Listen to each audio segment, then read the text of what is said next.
बंद करो। सरकार से मेरा 3-4 सवाल है। पहला सवाल है कि नेपाली नगर, राजीव नगर, जो आम लोग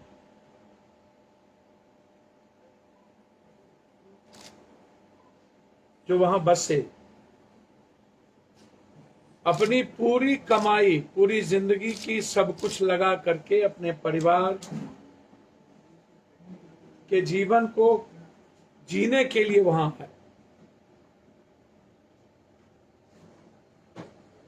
कुछ भी उसके पास नहीं था जब वो नेपाली नगर और राजीव नगर आए।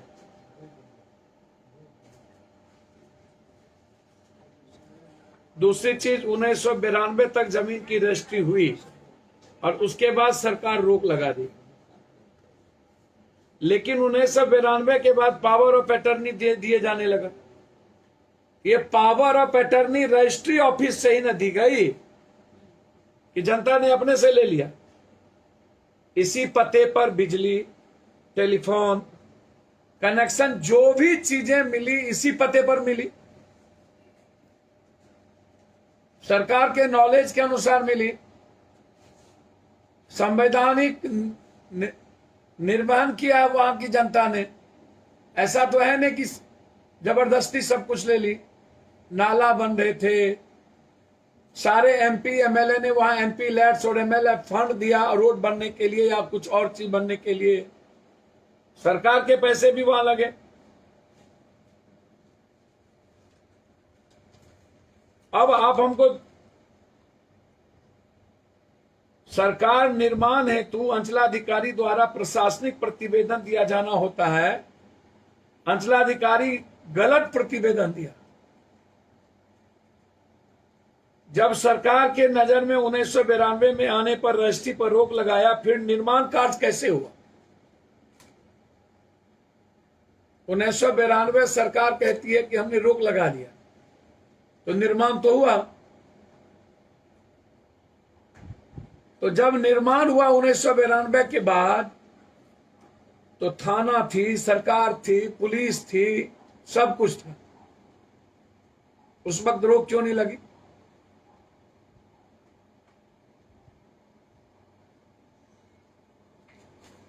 अब आप 2-3 बात आप हमको बताइए। अभी अब किसान आपके यहां आए हुए हैं, सारे किसान जिसको परिवार को पीटा गया, 27 लाख रुपया कट्ठा बाद में आई कि दिया जाए।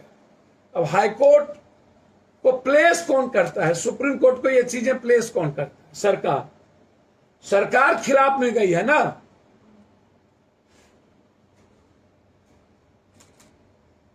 हाईकोर्ट और सुप्रीम कोर्ट पर भरोसा होती है, लेकिन यदि वहां से भी दया ना मिले तो आदमी के पास चारा क्या है? 2 आदमी को लोग भगवान कहते हैं, या तो डॉक्टर को या तो न्यायालय को। अब दोनों जगह यदि आम आदमी का जगह ना हो, तब तो आत्महत्या करने के अलावा दूसरा कोई चारा नहीं। हम फ्री बेंच की मांग करते हैं कि इसमें आप पूरा का पूरा, लगातार हाथ से ये लड़ाई नहीं चल रही। डिप्टी सीएम ने आश्वासन दिया कि हम कैबिनेट में रख के करेंगे, एक बार ने 3-3 बार। फिर ये उम्मीद क्यों दी नेपाली नगर, राजीव नगर के लोगों को डिप्टी सीएम? सरकार लगातार आश्वासन देते रहे कि मैं आप सबको रास्ता दूंगा, सहूलियत दूंगा और आपके हित को देखते हुए एक बात काम करूंगा। सरकार हम हैं, सरकार की जिम्मेदारी जनता के लिए और जनता के द्वारा सरकार। जनता से बड़ा भगवान कौन? मैं नहीं मानता किसी कोर्ट को, किसी डॉक्टर को कि वो भगवान, उसको मान्यता दी जाए। कोर्ट इंसाफ के लिए होता है। डॉक्टर पढ़ के अपना काम करता है, वो भगवान नहीं हो सकता। सबसे सर्वोच्च जनता है, कोर्ट भी जनता के लिए बनी। जनता का गलती नहीं है, गलती सरकार की है तो सरकार भोगेगी ना। सुबह 4 बजे बिजली पानी काट दिए, कोई बच्चा लेडीज लैट्रिन बाथरूम नहीं गया, खाना नहीं खाया, कनेक्शन काट दी गई।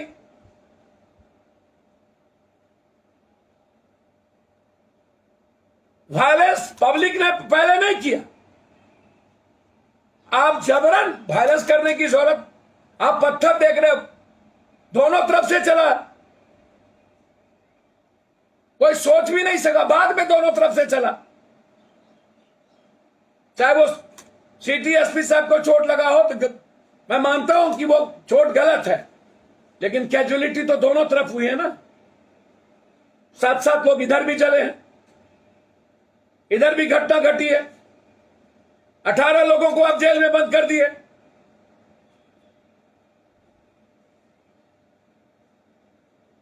भैया कश्मीर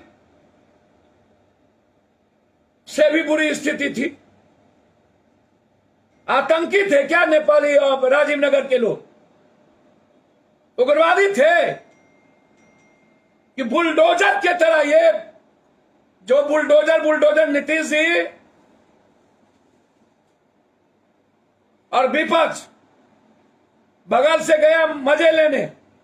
एक बार 75 एमएलए का विपक्ष और सत्ता पक्ष।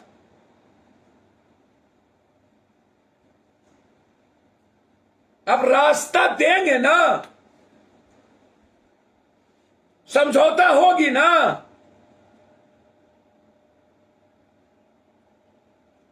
महंगा पड़ेगा, ये आप समझ ली।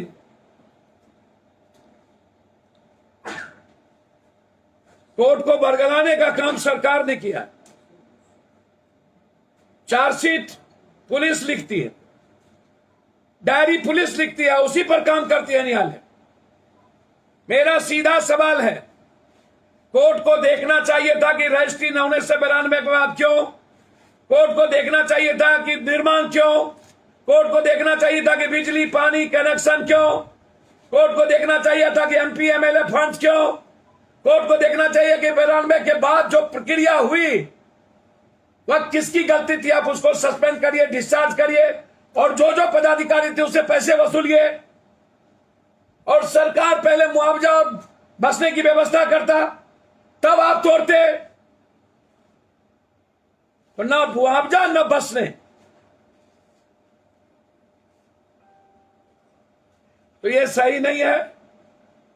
मैं लगातार सीएम हाउस फोन किया। जिस तरीके से बच्ची के साथ, बूढ़ों के साथ पीटे जा रहे थे, मां बहन पीटे जा रहे थे, कोई भी बेटा और यंग को भीतर गुस्सा आती जब उसके मां को ले जा रहा था। वहां वायलेंस की गुंजाइश न है, न थी, न होगी। लेकिन जालियांवाला बाग से भी बुरी स्थिति थी, और कश्मीर भी शायद परस्त हो जाए इस नेपाली नगर की घटना।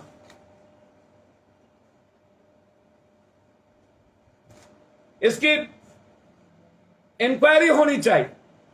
अच्छा ठीक है, पप्पू यादव को चोट लग गई या पप्पू यादव को किसी ने गोली मार दिया, तो क्या इसके इवेंज में पूरा दुनिया जला दी जाए?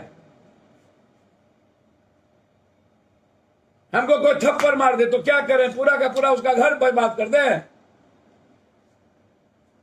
कोई बचकने में यदि पत्थर चला दिया तो हम जनता के लिए नौकर है ना, एमएलए एमपी है ना, तो हम जनता पर कहर बरसा देंगे पत्थर के चलते। गलतियां हुई तो कानून काम करेगा, जेल जाएंगे वो। मैं इसमें कोई ये नहीं कर रहा हूं। हम डीएम साहब से हाथ जोड़े, कि हाथ जोड़ते हैं, उन्होंने कहा आप चले जाइए, हमें कानून का पालन करना पड़ा, लोगों से बात कर। हमने कहा डीएम साहब मैं हाथ जोड़ता हूं, पैर पकड़ता हूं कि कम से कम लाठ। उन्होंने कहा मेरे सिटी एसपी को मार। अब यदि न्याय करने वाला मुख्यमंत्री, प्रधानमंत्री या कोई नेता जाति के और अपने समाज के आधार पर आपका वो पदाधिकारी था, सिपाही कैसे मार रहा था भाई, बाप रे बाप। सैया भेल कोतवाल तो अब डर काहे का। कौन शीशे के घर में नहीं है भाई। पूरा पटना जमीन महकमा, जमीन माफियाओं और ये टोटल जमीन माफिया नेताओं से इन्वॉल्व है। पूरा नेपाली नगर और राजीव नगर पूरा पदाधिकारी नेता माफिया मिलके लूटा है। किसान को क्या मिला? पब्लिक से तो लूटा ये लोग, और पूरा पटना यहां से दानापुर से लेके सब, तब इन लोग के पेट में दर्द नहीं होता, लेकिन बुलडोजर चढ़ा देना, पानी बिजली कर देना, मार देना है। आतंकवादी की तरह व्यवहार किया गया। और हम डरने उड़ने वाले नहीं है पत्रकार जी। ना हम भगवान से डरते, ना जेल से, ना गोली से। हम आए हैं पब्लिक के लिए। हमें खबर मिली, हमने सब जगह बातचीत करने के प्रयास किया, सब जगह हाथ हमने जोड़ा, और लगा कि इस हालात में मुझे वहां रहना चाहिए। मैं रहा। हम भगोरे नहीं हैं। हम इसलिए पैदा नहीं है कि हम मैदान छोड़ करके छोड़ दें अपनों को। जब जब जुल्म होगा और जब जब परेशान होंगे लोग, वहां मरने की बारी पप्पू यादव की हो। कानून न्याय के लिए होता है, गोली लाठी चलाने के लिए नहीं, आतंकवादी की तरह व्यवहार करने के लिए नहीं। कानून की तरह काम करें। कोई पत्थर चला रहा था, उसको एग्जिट करिए, केस करिए, वो कानून तय करेगा। ऑन स्पॉट गोली मार देंगे आप। माफिया अपराधी इन लोगों के लिए, इन लोगों के पास गोली नहीं होती है, जनता के लिए गोली होती। हम जाएंगे, जिस जिस के घर तोड़े गए उसकी लड़ाई लड़ेंगे, उसमें पीछे नहीं हटे। धन्यवाद। पप्पू जी, वहाँ का स्थानीय लोग कह रहे हैं कि जब हम घर बना रहे थे तो राजीव नगर थाना प्रभारी पिलर दिए तो 15,000 रुपया लिया, छत डाले तो 30,000 रुपया लिया। सर, मैं तो कह ही रहा हूं कि CO, ADM, DCLR, registry office, वहां का नेता, सत्ता पक्ष, विपक्ष, माफिया, जमीन माफिया, थानेदार, सबने हिस्से बांटे हैं। सबने सबने सबने। थानेदार सस्पेंड क्यों नहीं? सीओ सस्पेंड क्यों नहीं? एडीएम सस्पेंड क्यों नहीं? डीसीएलआर क्यों नहीं? रजिस्ट्री ऑफिस क्यों नहीं? और जो जो माफिया इन्वॉल्व है वो क्यों नहीं? जेल वो लोग जाएंगे ना। सबने पैसा लिया। पटना का कौन जगह है जहां माफियाओं की गिर दृष्टि जमीन पे नहीं है? कौन परेशान नहीं है पटना में? हम जिस मोहल्ले में है, क्या ये मोहल्ला परेशान नहीं है माफियाओं से? पूरा पटना विदाउट मास्टर प्लान, दुनिया का सबसे ज्यादा प्रदूषित, सबसे ज्यादा मास्टर प्लान के बगैर ये पटना शहर। सर, रोकिए, माफियाओं को रोकिए, सबकी मिली भगत है। लड़ाई लड़ने और आवाज उठाने की जरूरत है। प्रेस से आग्रह करेंगे, सर जनता का दोष नहीं, इसको दिखा दीजिए।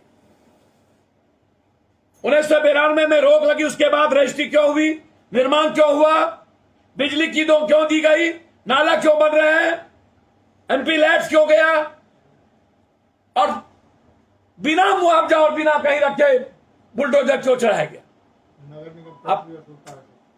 और नगर निगम टैक्स वसूलता है, पूरा नगर निगम टैक्स वसूलता है। हाथ जोड़ते हैं। जनता ने चलाया, सिटी एसपी को चोट लग गई है तो चला रहे हैं। सिटी एसपी को खुद लगा सर, वो बोल रहे कि मेरा हमको अपने से लगा। जब शीशा तोड़ रहे थे तो गिर गए थे, पूरा उसी पे गिर गए थे। तो जब सिटी एसपी खुद बोल रहे हैं तो फिर कैसे डीएम साहब हमको बोल रहे थे सिटी एसपी को मार दी? सिटी एसपी का बयान है कि लोगों का कोई दोष नहीं है, शूटिंग जो है वो बताइए। जैसे शीशा था, जो शीशा के ढके रहे थे ना, तो उनके ऊपर शीशा सिटी एसपी के आधार पर आप पीटे जा रहे हैं, पीटे जा रहे हैं। सबको उपद्रवी घोषित कर दिया। भगवान प्लीज पैर पकड़ते हैं आप लोग वहां का दिखा दीजिए प्लीज।